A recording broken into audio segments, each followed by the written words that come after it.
வணக்கம் நண்பர்களே, நான் Manikandan. This is Mani travels with hope. இது மாதிரி தொடர்ந்து பல வீடியோக்கள் வரப்போது. அதுக்கு நீங்கள் செய்ய வேண்டியது எல்லாம் நம்ம சேனலை சப்ஸ்கிரைப் பண்ணி ஆதரவு கொடுக்க வேண்டியது மட்டும்தான். இன்றைக்கி இந்த வீடியோவில் நம்ம பார்க்கக்கூடிய விஷயம், வருகிற ஏப்ரல் 6ஆம் தேதி பாம்பன் புதிய பாலம் திறக்கப்படுவது உறுதியாகிவிட்ட ஒரு சூழ்நிலையில் புதிய ரயில் ஒன்று இயக்கப்பட இருக்கிறது. அதுவும் ஏப்ரல் 8ஆம் தேதி இயக்கப்பட இருக்கிறது அப்படின்னு நான் சொல்லலை. ரயில்வே அமைச்சர் அஸ்வினி வைஷ்ணவ் அவர் சொல்லியிருக்கக்கூடிய ஒரு தகவல். ரயில்வே அமைச்சர் சொல்லியிருக்கக்கூடிய விஷயம் என்ன அப்படின்னா, தாம்பரத்தில் இருந்து ராமேஸ்வரத்திற்கு தினமுமே இயங்கக்கூடிய ஒரு ரயில் இயக்கப்படும் அப்படின்னு ஒரு அறிவிப்பு இருக்கிறது. அது தினமும் எங்கனாலும் சரி, இல்லை வாரத்துக்கு ஒரு முறை எங்கனாலும் சரி. ஆனால் தாம்பரத்திலிருந்து ராமேஸ்வரத்துக்கு ரயில் இயக்கப்பட வேண்டும் அப்படிங்கிற கோரிக்கை ரொம்ப நாளாகவே இருந்துகிட்டு இருக்கு. அவருடைய பதிவின் பிரகாரம், எக்ஸ் வலைதளத்தின் பதிவின் பிரகாரம் தினமுமே ஒரு ரயில் இயக்கப்படுவதற்கான வாய்ப்பு இருக்கிறது. இப்போதைக்கு 2 ரயில்கள் மட்டும்தான். ஒன்று சேது எக்ஸ்பிரஸ், இன்னொன்று போட்மெயில் எக்ஸ்பிரஸ். இந்த 2 ரயில்கள் மட்டும்தான் சென்னையிலிருந்து ராமேஸ்வரம் வரைக்கும் இயக்கப்படுகிறது. இந்த இரண்டுமே சென்னை எழும்பூரிலிருந்து புறப்படக்கூடிய ரயில்கள். ஒன்று 5:45 ஈவினிங் கிளம்பும், அது தினசரி இயங்கக்கூடிய ரயில். அதே மாதிரி இன்னொரு ரயிலானது 7:15 மணிக்கு ஈவினிங் கிளம்பும், அதுவும் தினசரி இயங்கக்கூடிய ரயில்.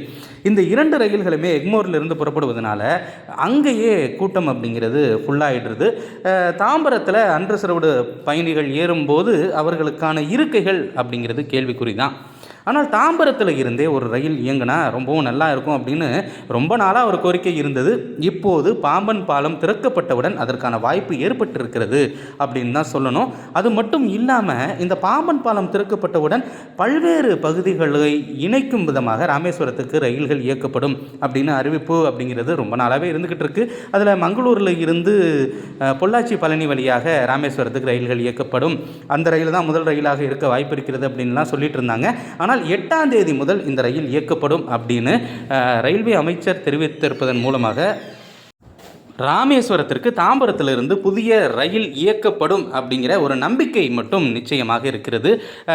ராமேஸ்வரத்துக்கு நிறைய ரயில்கள் இயக்கப்பட வேண்டும். ஏன்னா ஒரு தீவு பகுதி, அது மட்டும் இல்லாமல் இந்தியாவின் பல்வேறு நகரங்களை இணைக்கக்கூடிய பகுதி. ராமேஸ்வரத்திலிருந்து அயோத்திக்கு ரயில் இருக்கிறது. அதே மாதிரி இப்போது அம்ரித் பாரத் ரயில்களும் நிச்சயமாக காஷ்மீர் வரைக்கும் ராமேஸ்வரத்திலிருந்து இயக்கப்படும் அப்படிங்கிற ஒரு தகவலும் கூட இருக்கிறது. அப்படி இருக்கக்கூடிய சூழ்நிலையில் தாம்பரத்திலிருந்து ராமேஸ்வரத்துக்கு ரயில் இயக்கப்படுவது மிகவும் மகிழ்ச்சியான விஷயம். அதே நேரத்தில் வரவேற்கத்தக்க விஷயம் அப்படின்னு தான் சொல்லணும். ஏன்னா 2 ட்ரெயின் ராமேஸ்வரத்துக்கு சென்னையில் இருந்து பத்தாது. இந்த 2 ரயில்களுமே கிட்டத்தட்ட மதுரை செல்லாத ரயில்கள், அப்படியே போயிடும். ஆனால் மதுரை வழியாக ஒரு ரயில் இயக்கப்பட வேண்டும் அப்படிங்கிற ஒரு கோரிக்கை அப்படிங்கிறது இருக்கிறது. ஏன்னா சென்னையில் இருந்து மதுரை வரைக்கும் வருபவர்களுக்கும் அது கூடுதல் ரயிலாக இருக்கும். அடுத்த ஒரு வீடியோவில் பார்ப்போம். அது வரைக்கும் நன்றி, வணக்கம்.